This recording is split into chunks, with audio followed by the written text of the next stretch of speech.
Setono Gedong merupakan salah satu wisata religi yang sangat menarik di Kediri.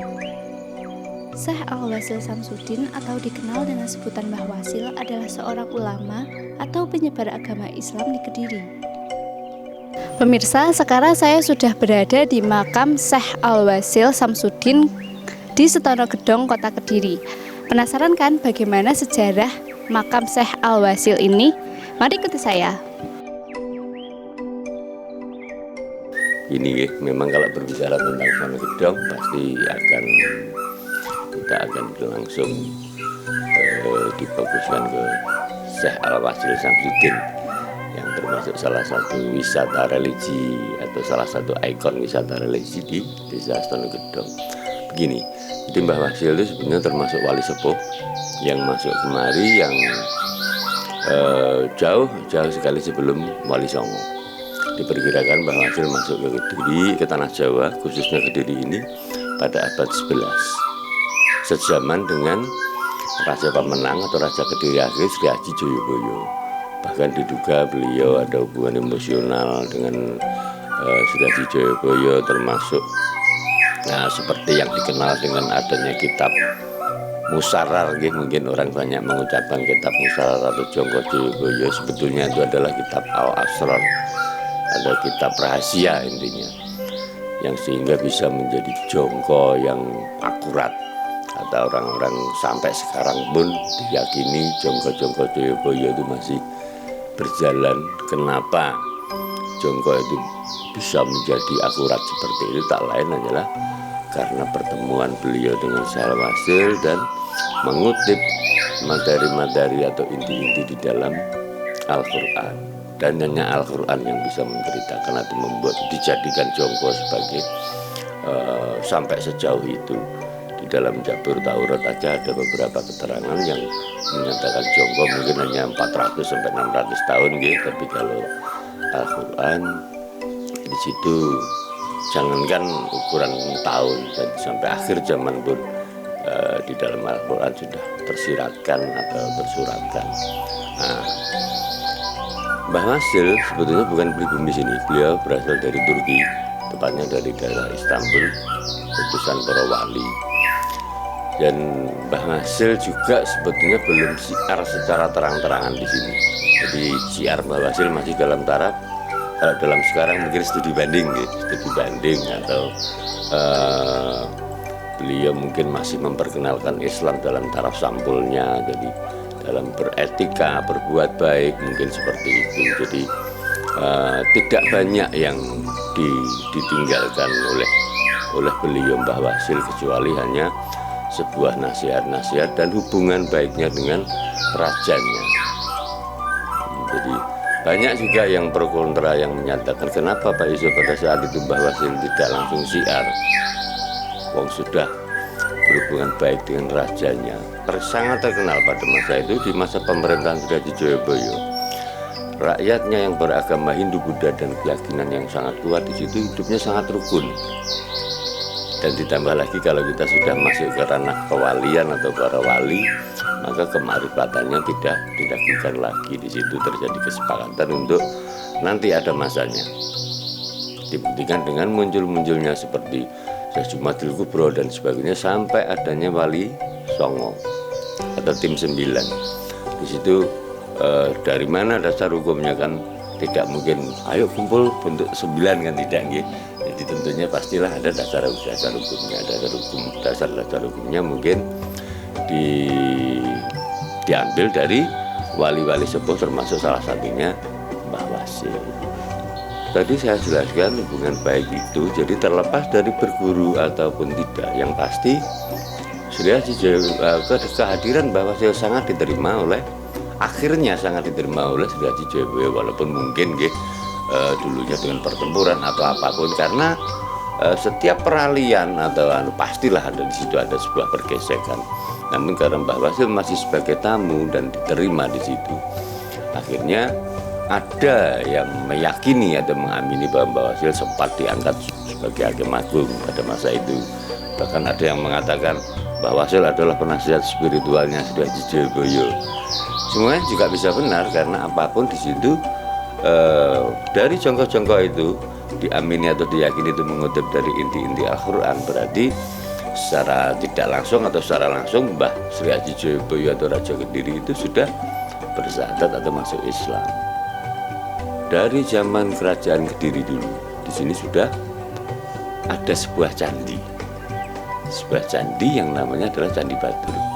Di setiap kerajaan sebetulnya punya yang namanya Candi Batur. Ya, fungsi Candi Batur tersebut adalah untuk menyimpan abu-abu jenazah para raja.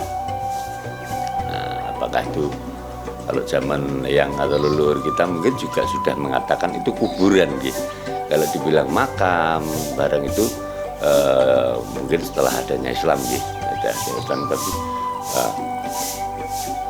seperti halnya kita sekarang berziarah atau berkunjung ke makam, pada zaman dulu pun demikian. Di candi tersebut keluarga Handetulan banyak yang berziarah di sini, berdoa di situ, yang akhirnya candi-candi Batur itu sekaligus bisa menjadi tempat beribadah. Tapi tidak seperti halnya satu contoh Candi Borobudur atau Prambanan, itu kan memang candi untuk beribadat gitu. Mungkin dari situlah termasuk dengan datangnya Mbah Wasil. Jadi kita ambil ilmiah, tidak mungkin Allah menanamkan walinya atau ngubur walinya di tanah yang comberan, pastilah di tanah yang pilihan. Nah, alhamdulillah di sini termasuk tanah yang pilihan sampai pada peralihan-peralihan. Makam Setono Gedong itu dilihat dari judulnya saja Setono Gedong gitu. Apa mungkin seorang desa kok namanya kuburan gede ya. Pro kontranya hanya di Gedong, antara penggede atau gede. Jadi makamnya penggede. Ditimbang dari isinya, insya Allah di sini adalah makamnya para pembesar. Nah, semenjak itulah banyak diikuti oleh para wali sunan yang lain dan akhirnya menjadi makam khusus darah biru se-tanah Jawa. Makanya di makaman di sini kalian mungkin melihat dia banyak Raden Nganten, Raden Ngabai, Raden Roro di situ. Tidak hanya itu saja, pejabat-pejabat setanah Jawa khususnya Jawa Timur di sini ada seperti halnya Wedonong Rayun, dan Rayun di sekitar Galek sana nggih, Patih Mojokerto, terus Wedonong Ngati luwih banyak sekali. Hingga pada tahun 80-an tanah kita sebetulnya adalah tanah perdikan, hadiah dari kerajaan. Dan di situ yang sifatnya rumah tinggal, mungkin karena kebijakan pemerintah pada tahun itu atau masa itu bisa disertifikat. Yang sifatnya umum, seperti makam itu diambil alih dan dikelola pemerintah. Akhirnya menjadi makam umum Kota Kediri di Desa Setono Gedong sampai sekarang. Keseluruhan makam mungkin kalau untuk hektar mungkin sekitar kurang lebih 3 hektar gitu. Tapi untuk tanah makam situs kita yang milik pemerintah itu seluas 105 kali 98 meter.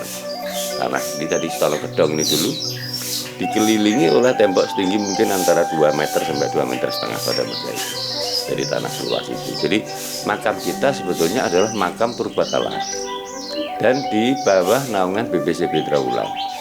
Jadi seperti saya adalah termasuk juga utusan dari BBC Petraulan yang ditugaskan di sini. Sebetulnya wisata religi kita ini sudah go. Jadi tidak sedikit tamu-tamu itu dari mancanegara. Contohnya seperti dari Belanda, dari Australia, bahkan ada dari negara-negara kulit putih seperti Korea. Banyak juga yang di sini, Brunei, Singapura. Itu dalam catatan kumulasi saya, di hari-hari normal dalam 1 bulan tamu yang masuk kemari tidak kurang dari 15 sampai 20 ribu. Itu pada bulan-bulan biasa. Yang pada bulan-bulan khusus seperti hanya Rajab, terus Syawal atau Ramadan, malam-malam ganjil, malam-malam ganjil itu banyak mulai berziarah. Itu dalam catatan saya 1 bulan tidak kurang dari 30 ribu sampai 40 ribu dalam 1 bulan. Setelah COVID ini karena tutup di 3 bulan terakhir mulai Februari pertengahan sampai pada bulan Juli kemarin Juli kemarin hampir tidak ada karena memang kami tutup. Yang tutup total 3 bulan.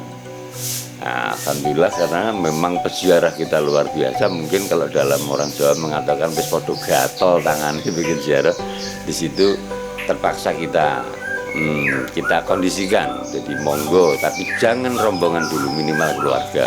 Di situ kita kondisikan untuk di masjid dengan protokol. Berdoanya di masjid. Hanya beberapa kita memang tidak bisa mengendalikan, ada 1-2 orang di makam tapi tetap di luar. Belum kita perbolehkan untuk masuk ke titik makam. Demikianlah sejarah makam Syekh Al-Wasil Samsudin di Setono Gedong, Kota Kediri. Saya Nanda melaporkan untuk ATV.